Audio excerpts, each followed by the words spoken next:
after some technical difficulties on Mr. Wallinger's end, we did get that straightened out. And, we started a minute late. That's not so bad for, usually sometimes we can do 5 minutes late or something around that time. But after all that straightened out, we're pleased to be joined by David Sandlin, pitcher within the Boston Red Sox organization. David, thanks for taking time out of your, what I'm sure is a busy off season here on this Tuesday night to talk with us schmucks from Twitter. We appreciate it, man.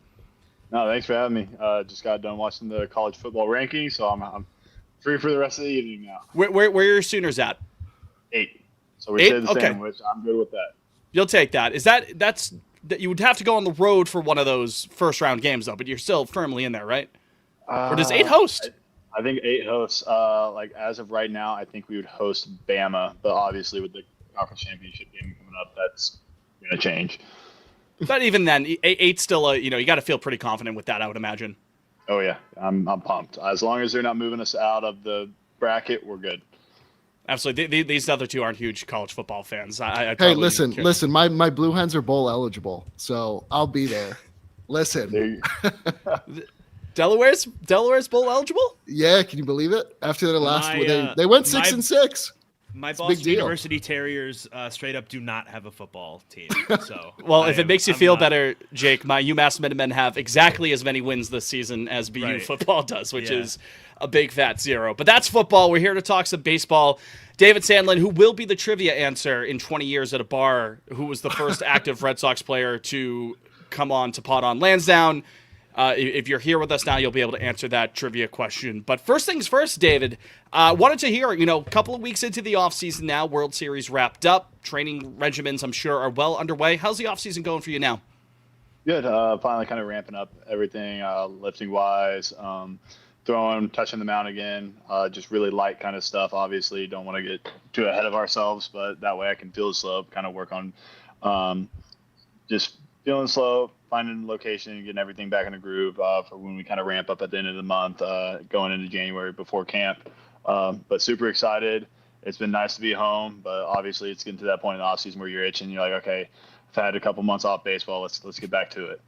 A couple of our listeners had submitted in questions that they wanted to hear specifically from you within, kind of a peek behind the curtain sort of deal within the off-season training and whatnot, and the day in and day out of what it's like to be a professional pitcher. One of the listeners asked if there's anything in particular around this time of year. Now, again, a couple of weeks into the off-season, any word that you're getting from within the organization, whether it's a trainer, scout, even one of your organizational teammates, in regards to how the pitching arsenal is shaping up? Any extra emphasis on one of your specific offerings, trying to add something, tweak something? What's that process like right at this time?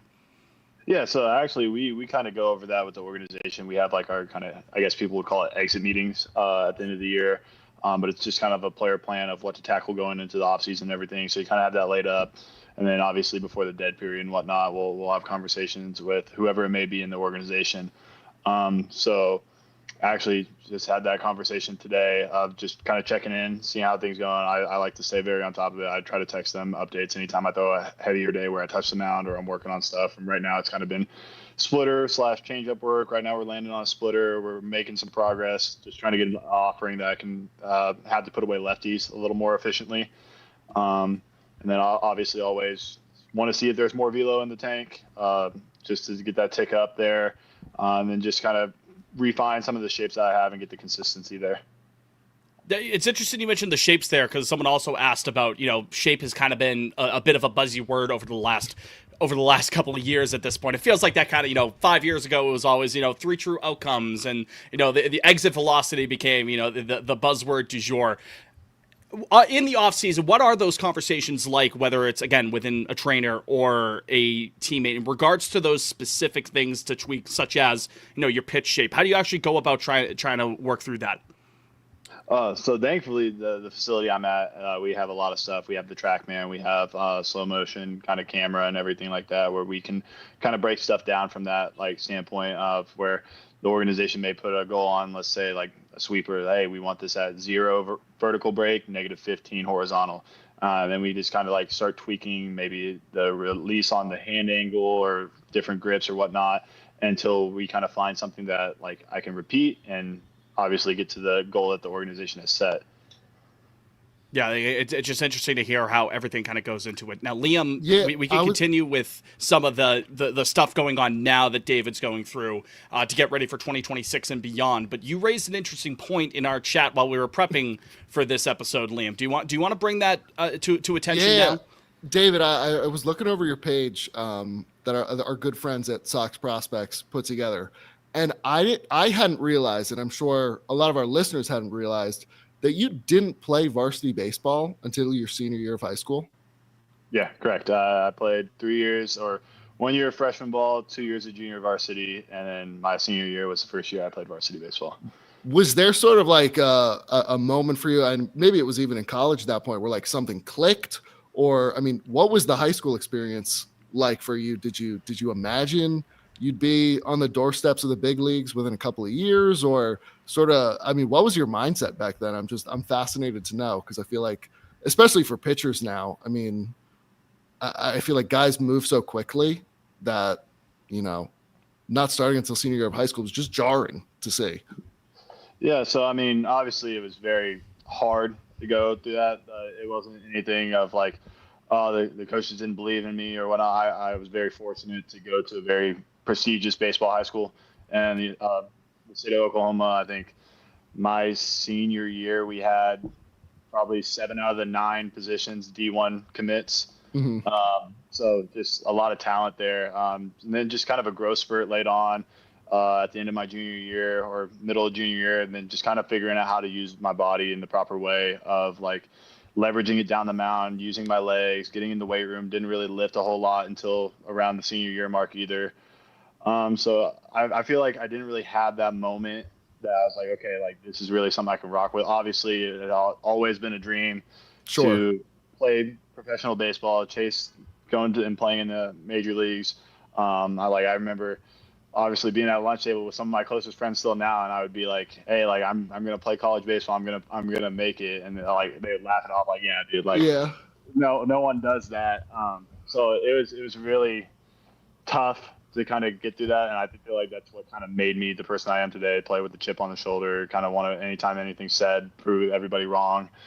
But I would say probably going into junior college after that senior year was kind of like the moment where like I can run away and do something with this. Nice. I gotta say, like, I was gonna say, like, I mean, you seem like real. We're just schmucks here, like Fitz said earlier. Like the biomechanics and like load and release and things like that, because we're not usually that technical around these parts. So you seem very well versed in it. Was it something you started looking at in college or even before? Because you said just senior year you started focusing on load and putting on weight and things like that. Have you just sort of educated yourself over time in terms of what you need to do and what your body needs to be able to handle? Or sort of what has that progression been like for you? Yeah. So, obviously kind of like started breaking that stuff down in high school, and the more I've done more and more as I've gone along. Junior college coach Justin Oney, he's now a pitching coach for West Virginia, was really someone that I really started getting that like kind of click with, because we had the Rapsodo that fed us all that information. And I think the biggest strides I hit was during COVID. Like me and him would just bounce ideas off each other during when we couldn't play. Like, oh, this guy does this, he throws it 100 miles an hour. Like, what if I start training this way? What if I start doing something that feels a little better, but something similar to that? And then obviously you go to OU, have Coach Johnson, got to pick his mind about a lot of stuff. And then my short time with the Royals, and then obviously with the Red Sox, kind of just any guy I can get around, whether it was Willard in the past, or like when the older guys would come down rehab, or when I was in AAA, just kind of pick their minds, whether it just be off the field stuff, how to handle stuff mentally, what they do for certain pitches. If I see I do something similar to them, or just kind of how to handle a business in the locker room, just try to learn any way I can, I would say. Yeah, and someone actually did ask us to ask you a similar question in regards to this, because obviously going through the ranks of high school, JUCO, obviously, at OU, I'm sure obviously there was plenty of nutrition, exercise, other training techniques that went into it. But now as you get into the professional ranks, things like sleeping now are stuff that are stressed to professional athletes. Were there any sort of specific, lifestyle changes that maybe we wouldn't think of right off the bat that you've had to make in recent years years ever since becoming a professional? I would definitely say weight and eating is definitely a big one. Still probably don't eat as good as I should, or to some of the guys out there. But I remember guys would laugh at me because in junior college it would be, I'd roll over to, we didn't have a lot in town. I'd roll over to the gas station, Choctaw Travel Plaza, give me a pizza and sweet tart ropes, and then I would go out there and throw 95. So I feel like I take that a little more seriously, obviously. That's one of the goals in the off season is to get that weight back up. You lose weight over a season just through the schedule and all that kind of stuff. So getting weight back up, I think that was a big one too, going from, I think, 215-ish at OU to, I think, the beginning of my first pro season, I was about 225. And then last year, I think I showed up to camp for Boston at 235. So trying to get back to that 235, 240 range. Yeah, not everyone could be like a DK Metcalf just eating candy all the time. You know what I mean? Or Yeah. Marshawn Lynch eating Skittles on the sidelines. You actually have to think about it a little bit. Or Dobbins drinking Dr. Pepper. That too. Yeah, Hunter Dobbins, yes. Before he tore the ACL, I was going to make it a Twitter bit to get a Dr. Pepper before all of his starts and tweet it out. I'm going to have to put that on ice for a couple of months. But that's still on the back burner for me. Don't you worry. I know he's still trying to work a deal where he's trying to get a Dr. Pepper deal. I'm rooting for him because I'm a Dr. Pepper fan myself, so I'm hoping he'll slide me some. Yeah, right? Grease your palms a little bit. No free ads. Oh, I there you go. got my diet. I got my diet right here. There you go. David, you brought it up really briefly, but I wanted to touch on your time, or I guess the end of your time, with the Royals. So that trade that was coming up on 2 years ago. What's that like? Like, you hadn't even thrown 200 professional innings at that point, and to go 1-for-1 with John Schreiber, who in 22 was nails. He was a legit piece for the Red Johnny Sox. Leverage. And then just can you talk about what it's like to kind of just be honed in on as somebody that the Sox were really interested in to trade a major league bullpen piece and be like, we want that guy who hasn't pitched above A ball. Yeah. Just talk about that a little bit.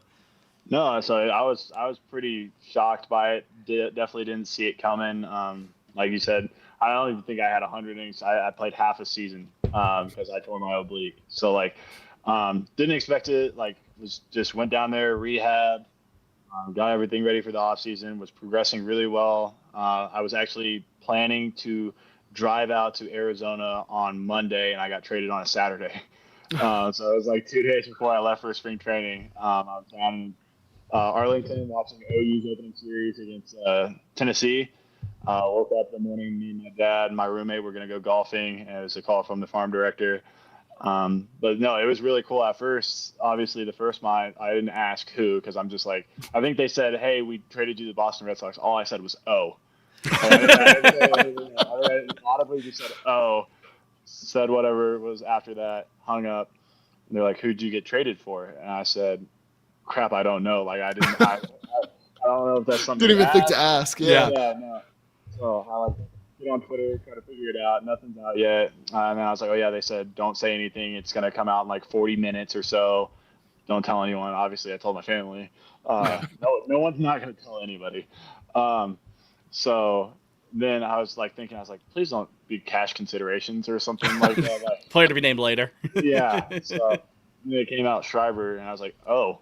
That's pretty cool. And then me and my roommate were talking about it. We both thought it was really cool, and it was just super excited to be traded for someone of that caliber, especially after your first season.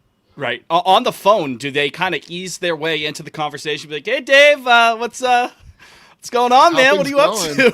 Yeah. So I feel like it was a minute of a conversation of hey, man, how's it going? How's the family? That kind of stuff. And then it's oh, yeah, we traded you, by the way, the Boston Red Sox. So I was that's silly me. Forgot to mention the reason I called. No, I think that was genuinely, though, how the Royals are just as people. They really care about the players off the field. So I genuinely think they were kind of just checking how I was doing and everything because they treated the guys over there. I still obviously have a ton of friends over there. My roommate from junior college is over there. and have nothing but praise for them and how they treat the players and everything. So I genuinely think they were actually like, hey, how you doing? Like before they were dropping the bomb. Yeah. No easy way to kind of touch upon that, I suppose. So you fast forward a couple of years following that transaction. You make your way up to AAA Worcester at this point with the Red Sox organization. I would imagine a couple of weeks ago you got another very important call from someone in a front office. The call in regards to you being maintained on the 40-man roster for the Red Sox going into the year. I would imagine that was a pretty good phone call to receive on your end. Yeah, no, I was pumped. Kind of sad. Got my training done that morning and just kind of like sat around playing video games, like phone propped up, just waiting to see. Like I was like, am I gonna get the call? Am I not? Like trying to figure it out. Obviously, pretty cool texting back and forth with other guys like Ubi, Dro. Then my teammate at OU, Jake Bennett, got protected by the Nationals. So seeing that for other guys too, that experience, getting to share it with them was really, really cool. And I'm just glad I'm still with Boston. I've loved it. I made a joke with my fiance, actually. It was like I played 1 year of varsity ball. Because of COVID, I played 1 year at JUCO. I played 1 year at OU. I played 1 year with the Royals. I was like, please let it be more than 1 year with the Red Sox. You're hitting that milestone now, though, so, Yes. so you got that. By the way, you mentioned you were playing video games. What's in the rotation right now for you?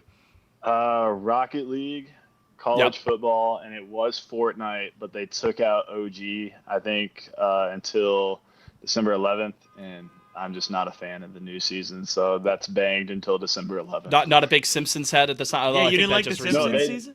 They don't even have that. They've dropped a new one where it's like, I don't even know how to describe it. It's like California, right? It's like the West Apex. Coast. No, it's like it feels like you're playing Apex Legends. Yeah, it's a lot. I haven't played Apex. The new In a minute. season's a lot. Apex at its prime was a very good game.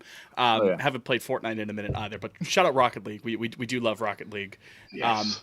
I haven't gotten the new CFB this year. I still have 25. I'm still rocking with that. Got a UMass Dynasty going deep in there. That's actually a really good transition. Again, video game talk on Lansdowne is actually a perfect transition into the genesis of how we got in touch with you. Just shooting the shit on Twitter. You, my friend, are perfect for Pod on Lansdowne. Not to besmirch any other Red Sox podcast. You know, they do great work as well, you know, going about the team. But this one specifically is great because we like to consider ourselves pretty online. And out of people within the organization, I would say you're in that S tier in terms of Red Sox players who are online. In your time spent here within the organization, what's the response been like that you've gotten specifically from members of Red Sox Twitter? What's it like been interacting with a schmucks, again, to use that phrase? Oh, I love it. I love how invested all the fans are, whether it just be kind of like some of the craziest takes I've ever seen sometimes. Like, naturally, that's how they'll do that. fans can be. But I get a laugh out of it, or just like how the fans will also come together and defend the players when it's obviously you're talking Boston versus New York or whatever it may be. I think I sent a tweet. I don't remember what it was about, but it was about someone was talking shit to a New York fan about the hit on Jackson Dart last night, and it was just an outrageous comment. I sent it to my roommate, and I was like, dude, Boston fans are different. Like, how much of it do you see, and how much in comparison do your teammates see? Because I'm sure it's kind of varying levels to it. I'm sure there are some players who have no social media whatsoever, or if they do, they barely check it. What's the temperature around the locker room that you typically see? I feel like a lot of us see more than the fans think, whether it just kind of pops up or whatnot, obviously, because we're scrolling through Twitter and we'll follow baseball accounts and stuff. So, like, anything related to Boston kind of will just appear sometimes. So we probably see more than fans think, and we'll get a laugh out of it, whether we want to like it and let them know we see it or not. But it's definitely more than what you guys would think we see. Well, building off that, I wanted to ask, you know, you did the back and forth with friend of the program, Doug Intern, with the Grim. I was going to bring this up. He's even in the chat. Yeah, he's in the chat right He's with now. us now. He's been chatting this entire time. That's my guy. So that was awesome to see. But I wanted to specifically ask you, I actually pulled it up, in July, you took a picture and did a tweet with Mr. Connolly Early and Mr. Peyton Tolley, and where all three of you were grip checking. It lit Red Sox Twitter on fire. How did you explain what this was to those two? Like, did you go, okay, guys, like, well, if I could chime in first, I wanted to ask specifically, David, how did you first catch wind of the phenomenon that was the Duncan grip check from Adam / the dunk intern / the grip check daddy? And then on top of that, how did you loop Tolley in early into this? Yeah, so I think I posted a photo. We were on the way home when Dobbins from a road trip, and I think Jonathan Brand drove, and he offered to let me ride back with him. So, like, anything to get off the bus. We stopped at a McDonald's when Dobbins was pitching. So I was like, oh, I'll post a picture of me having a celebratory Dr. Pepper while Dobbins is shoving. And I think Duncan in Terry commented something like, "Hey, David, big fan of you pitching and stuff. Can you put that cup in a chokehold or something like that?" And I was just like, "What the hell are they talking about?" And then Matthew Corey sent me kind of like explaining it. Sent me like the thread of like, "Oh, like this is how it started." And then it was like Nesson did it, the Red Sox admin did it. I was like, okay, I can get on it, whatever. Like, it's not that bad. I was just making sure it wasn't like bad or anything. Something bad, yeah, inappropriate. Yeah. Because the wording obviously put it in a chokehold. I was like, what are Yeah, I don't want it to be abusive, but nope, you just got to hold that thing like it owes. You just got to grab that thing like it owes you money, man. So that's pretty much the same exact way I explained it to Early and Tully, and both those guys are super like goofy, lighthearted guys, so they were in on it. The one that wasn't in on it, I tried to get Mullins in on it too, but he had seen it. He was like, bro, that's just ridiculous. Like, I was like, why? He's like, that's a waste of money. I was like, you don't have to spill it. It's optional to spill it if you want. Like the first one I did. You could be light with it. Yeah, and then like obviously it came to when I think Early pitched the playoff game. I was like, I'm just buying this coffee just to buy it, and I just let it rip. But the first couple, I was like, I'm still gonna drink the coffee. So I was probably not to the standard that Duncan intern wanted himself, but at least the effort was there. Well, we don't want to show him up every time, you know what I mean, by Right. making it go complete kablooey, and it would be a shame to ruin a perfectly good iced coffee, I suppose. But every now and again, you could splurge. Adam did ask me, David, to ask you directly if there's anyone you're eyeing up next season to do it, because you already mentioned Mullins, who he mentioned in his text to me, but like Dobbins, he said he wanted let's me to dream ask, big. Let's dream big. He wanted me to ask if is David Dobbins can get too stubborn. Let's set our sights Point on the blank. majors, David. Yeah. The legends Alex of the Cora, team. Alex Cora doing a grip check. Doing John David Henry? and David, Ortiz and John Sandlin. Henry doing a grip check. I'm gonna have to. I think I'd have to pitch pretty good to make that stuff happen. I'll definitely see what I can do. I feel like Dobbins is a lock to kind of get him in. To get him Duncan to do it might be a stretch. He might do it with like a Dr. Pepper or something, but at the same time, I don't know if he wants to waste that. That's his brand. I think. I don't want to speak on behalf of the grip check daddy, Adam, but I feel like that would suffice. David, Yeah. had you I think he'd take that. had Dunkin' Donuts before you were in the Red Sox system? Yeah. Oh yeah. Are there Dunkins in Oklahoma? Yeah. Oh, okay. They're not as good as the are. They're up not here, as though, good. right? You can be honest. Yeah. I will say the coffee's not as good here. It's. I mean, even anywhere. I'm not talking bad on Dunkin'. I know that's blasphemous to do, but here in anywhere they put up like quite a bit of sugar in it. If you ask for sugar, I learned that pretty quickly. But here it's an outrageous amount of sugar here. Like it's bad. If I order on the app and I'm getting a flavor, I'll do -1 on whatever size. Like, so if you get a medium, it's by default like 3 caramel. Bump that down to a 2. You should be okay. What's David Sandlin's go-to coffee order? Great question, Fitz. Just a vanilla iced coffee. Like, Sure. I'm pretty basic. That's fine. If I'm really tired or it's earlier, I'll do like a cold brew. Cold brew, Medium, large. What are you doing? Depends how tired I am. Okay. That's really what it comes down to. He's got 2 orders. They're hard to mess up. Duncan, famously inconsistent, but If you're What must David, have if you you're unlocked? starting a game, you're starting a 7:00 first pitch game. Do you have like a set food and drink stuff that you're eating that day, or are you superstitious in that way? No, I would say the most like reoccurring is I wake up, pop a Red Bull, and then on the way to, especially in Worcester, we had the acai bowl place, Playa Bowls, right next to there. So I'd grab an acai bowl on the way to the field, then eat kind of whatever pregame food we had, snack on that, and then I'd drink another Red Bull right before like the game. If I was starting, I'd drink it right before this game started. When I moved to the pen, it was like probably fourth inning or so. I'd pop a Red Bull, which really sucked for sleep once I went to the pen. Had to figure out my way around that, but it was just kind of those things I would say were the most consistent. They weren't always there though. What are some of the differences? Or Jake, you first. I just wanted to have or maybe you can't answer this. I don't know how classified this sort of thing is, but have the Red Sox spoken to you this offseason about entering the spring, the bullpen versus starting? Is that do you know what your role is going to be? I think going back to starting and then obviously just kind of filling in where need be. Okay, cool. So that's actually a perfect segue into what I wanted to ask. I wanted to kind of some of the similarities and differences, whether it's in training, the days leading up to an appearance, or the actual day of when you walk into the ballpark, David. Some of the differences in terms of the preparation, if you know that you're going to have to go 5-6 innings, or if you're going to be asked to kind of do 1-2 innings at a time, multiple times over the course of a week. That was asked. That was a listener question, by the way. So that's a perfect way to kind of segue into that question.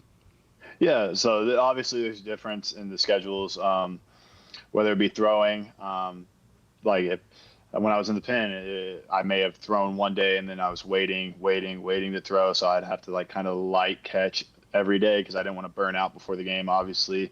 And it's really tough with the lifting schedule, just having to be able to lift whenever you can. Like if I went in the sixth, pitched only the sixth inning, I was back inside. I'd get a lift in and try to finish it before the game was over.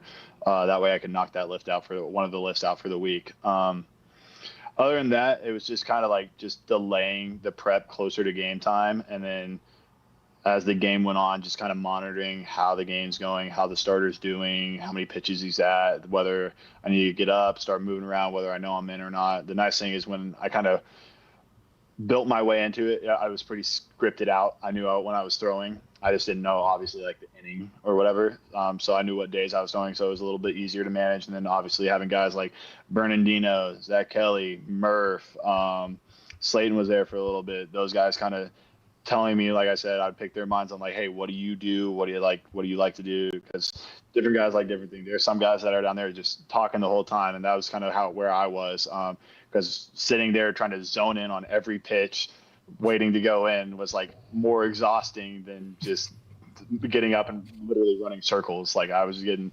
You're gonna drive yourself crazy at some point if it's locked in every single pitch. Well, there's some guys that have to do that, so that was a big difference too. Is figuring out what I need to do to lock in, because obviously when you start, it's headphones on, tuning everything out, listen to what pumps me up, and then I'm out there warming up, ready for the game. So I think that was a big adjustment as well. I was just taking a sip of water, boys, if you had a question. I take one sip of water. Keep going. Yeah, big pause. Should we get into letter soxed?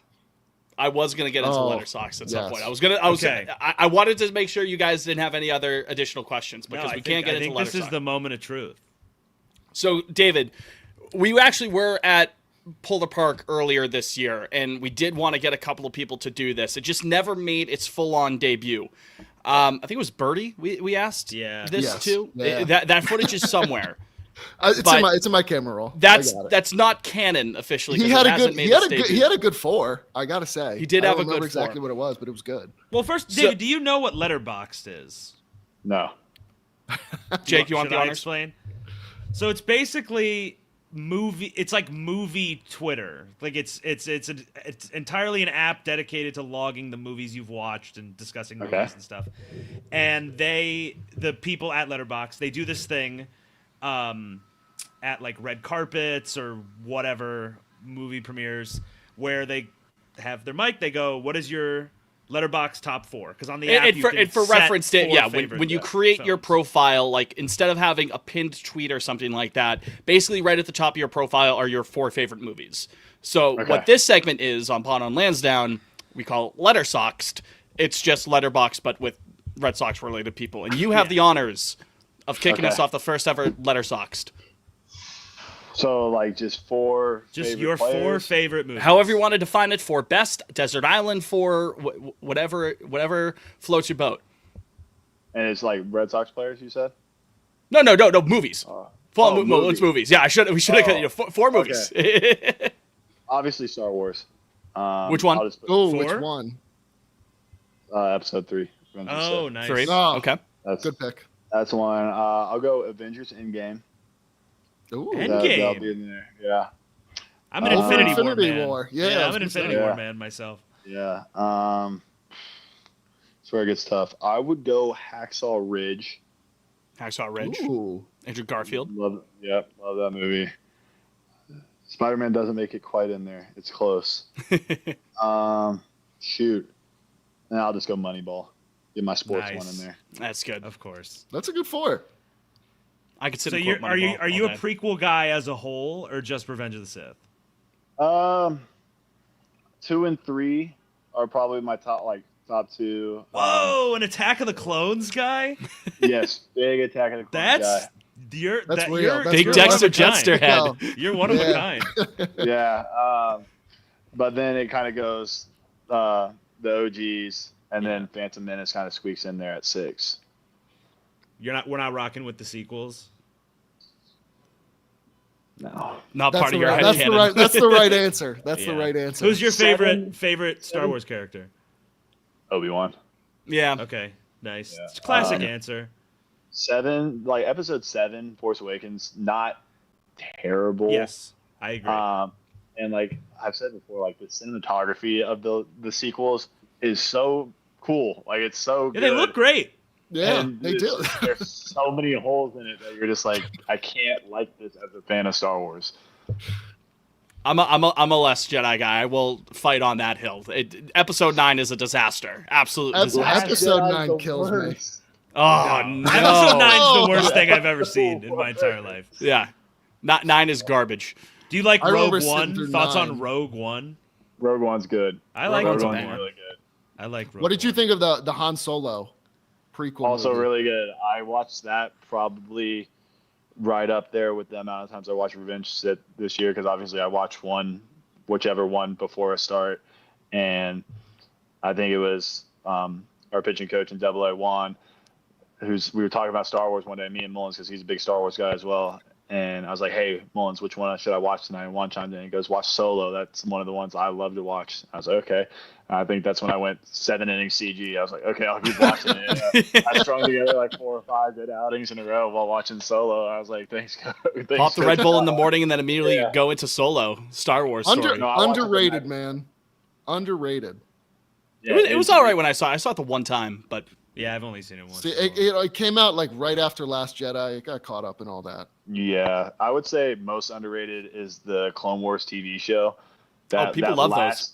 The last season, probably like 3 or 4 episodes, like that's up there with any movie to me. Like that's good stuff. Did you watch the I whole hear show? such good things. Yes. Oh yeah, I've watched anything really that Star Wars has made, except for there was one kids show that came out in the last 2 years. Did you watch that Andor? Yes. Did Oh you yeah. like Andor? Andor's a good one too.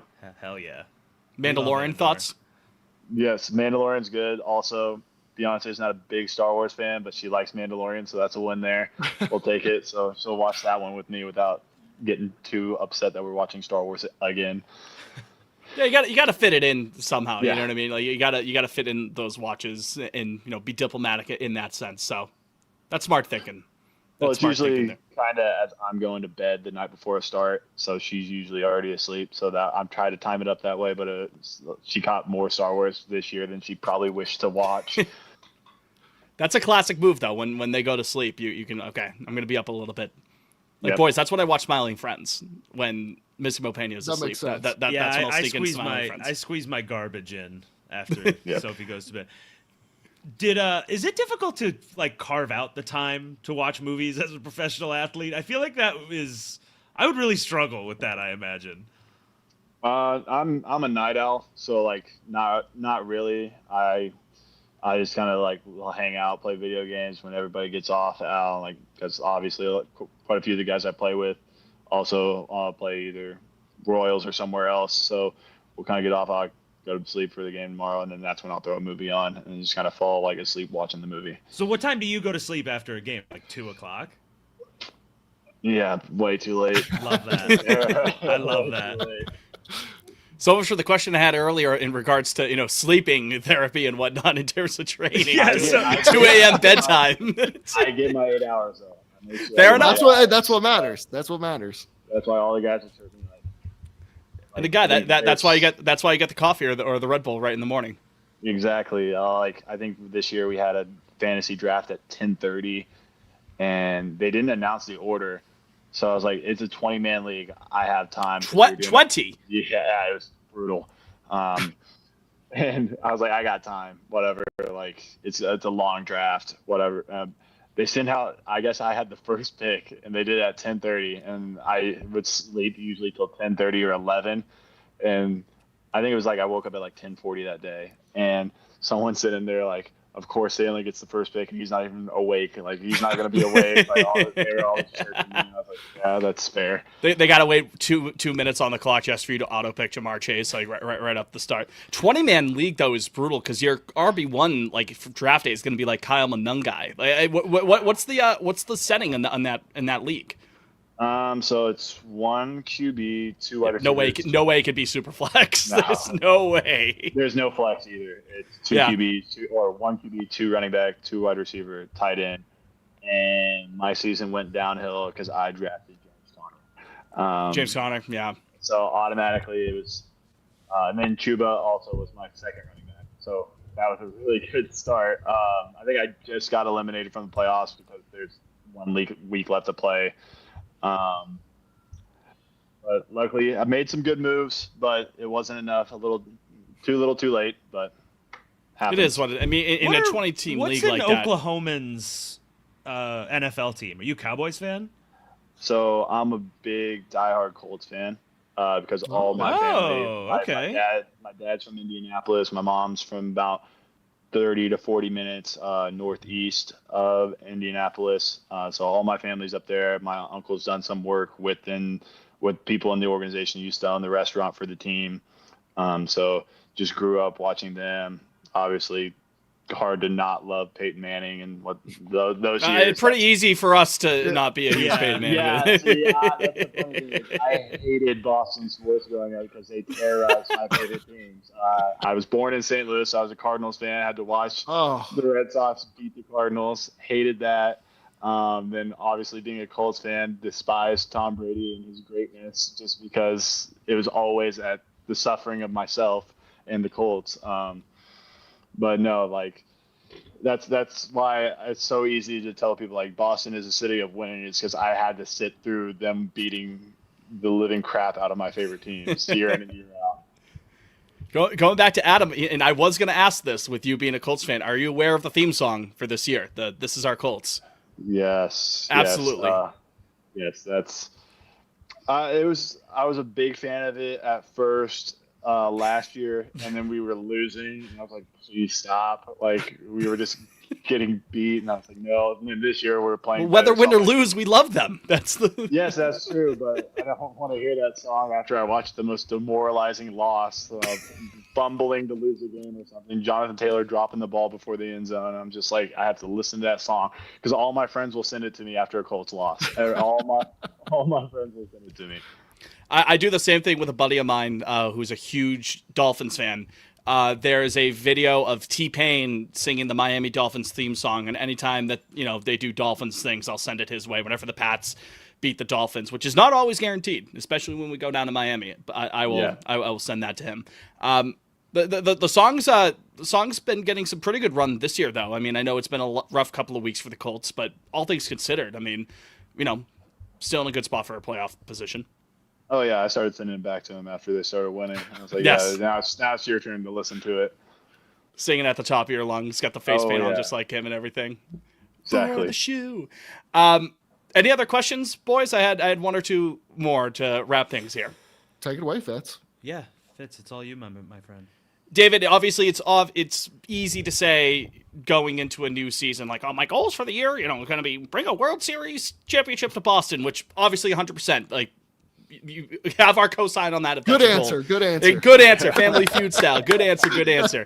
Is there anything specifically, like in your mind, personally, for your development that you're penciling in as a goal or multiple goals going into 2026? I feel like the top obviously is always just stay healthy. Like, didn't realize how much I took that for granted until my first couple of years in pro ball, dealing with stuff, and then this year, first full healthy season, and it was a blessing. Like to play all those games, be out there with the team and have an effect on the game. So obviously, first and foremost is put my body in the right position to stay healthy the whole 100 and whatever games, whether it's, I think, like 140 for minor leagues and then obviously 162, hopefully more. And then after that, I would just say consistency. I know like I've shown the ability to be what the Red Sox want me to be, what the fans want me to be, what I want myself to be as a pitcher and everything. But just being able to replicate outing after outing after outing, just the consistency of top tier pitching is kind of what my goal is. Those are two good goals there. And if I could suggest one more off the field one to bring it back to the Twitter discourse, could you try to get in a Twitter fight with Cam Schlittler? That would be wonderful. That'd be fantastic content. He's terminally online. Well, we know that about him. We need some shots back. They're going to go to a Bruins game together. I wanted to say it's a hot button issue, David. Do you want to give your thoughts, your public comments on the New York Yankees right here on Pod on Lansdowne?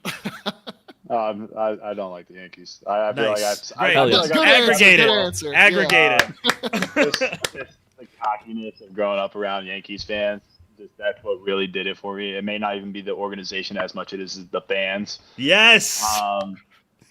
Tell them. They haven't really won a World Series in or X amount of years or whatever. So 2009. Yeah, and all they bring up is, we have 27 World Series. Like, dude, we get it. Like, most of those were before your grandfather was born. But so. Trivia, David, did you know that they only actually have 26 rings because the first championship they won, that they didn't give out rings, they gave out pocket watches? There you go. Which tells you everything you need to know. Yeah, that's it. Next time one of my friends that are Yankees fans says something, I'll have to say. Yeah, keep that strapped. Yeah. Well, Mr. Sandlin, or were you going to say something? Oh yeah, with Cam Schlittler and everything, and like, I think it's fun for the sport. I think it's good. Like, obviously, it is. He's very talented. And he was having fun with it. Like, I think the only thing I really said I think I was talking to Dobbins about it, is it's easy to talk when you're up. So that's the only thing that, like, that's why I loved what Dobbins did, is he said it and then pitched. Yeah, he was the preeminent, like, he was the face of it. Yes. Yeah. So, but new Red Sox, Sonny Gray today was like, he was all in. All in. Yeah. I'll probably leave that to Dobbins for the back and forth there. That's the guy that he loves that. He loves beat into that. So I'll let him handle that, especially when he gets healthy. I know he'll be hungry for it. Yeah, the old Michael Jordan quote there. You talk when you're up. When you're tied or when you're losing, that's when you really know. Well, Mr. Sandlin, if you notice that your bank account climbs a little bit because more jerseys of yours are being bought in the coming months because we post a quote card that says, quote unquote, I do not like the Yankees, just maybe send a little our way as a thank you. This time next year. That's the thing, is I think that's a pretty common thought between even the guys in the minor leagues, and when we were playing Somerset or whoever it may be, it's just like it's just something different about it. You don't like it, like, and you have the fans chirping you even in Somerset. And I remember the one thing that we all thought was a little suspect is, like, they have in the minor, or I don't know if they have it in the big leagues or not. In the minor leagues, they have what they call the dip police. They come and check in your locker, like the opening of your lockers, to see if you have Any Grizz Mint in there? I did not know this. Yes. That's So, crazy. Wow. I'm pretty sure I'm allowed to talk about this, but I don't see why not. But the only place we ever really got checked was in Somerset, and it would be like twice. Of it would be like course. twice a The week. feds of the New York Yankees. They're planting it, sprinkling tobacco in the lockers. So whatever that may be, we were just like, that's kind of weird. Terry Francona would not make it in Somerset. That much is true. But yeah. Oh, I did not know that there was a dip police. You learn something new every day. I feel even like they when were policing it in the majors a couple years ago, and then they backed And off then it's more. feel like they totally dropped. Yeah. I haven't heard about it since. Like, Yeah, you're not- Rafael Devers, God rest his soul. He had the like a They had huge. warheads in there. Yeah. Hey man, those could be sunflower seeds. That's true. They could be. Or gum. True. Or gum. Yeah. Yeah. No, you're not supposed to. Obviously, there are guys that do it. It's not supposed to be like visible, right? That's all. Yeah, right? and well, that's why like they don't go into your locker. It's just like they walk past them. If it's visible, they can't actually go into the locker and look and stuff. And then they kind of like scan the dugout, like, oh, it's in this guy's glove. I think it's kind They of need a warrant. Yeah. Where's your warrant? Yeah, no. So like there's fines and stuff that come along with it. Thankfully, that's nothing I've ever got. I watched my grandpa do it, so swore off that at a very young age that I wouldn't do it, so I wasn't in danger of any of that stuff. But I've seen some guys catch some fines from it. Your vice is just Dunkin' iced. That's all you need. Caffeine's Yeah. enough for me. Amen. There you go. Role model for the kids and also flamethrower as well. David Sandlin, we appreciate you taking the time out here tonight to speak with us, man. It was a blast. We'd love to have you back on at some point down the line. When you get that call to the majors with the Sox, maybe we'll be the first paper. Maybe we break that news. Yeah. Wow. We'll see. We'll see. Cool. Exclusive. We'll have our Scoop. people call your people on that front. Until then, dude, we appreciate it. Thank you so much. Thanks for having me on, guys. It was fun. Thanks, man. Thanks.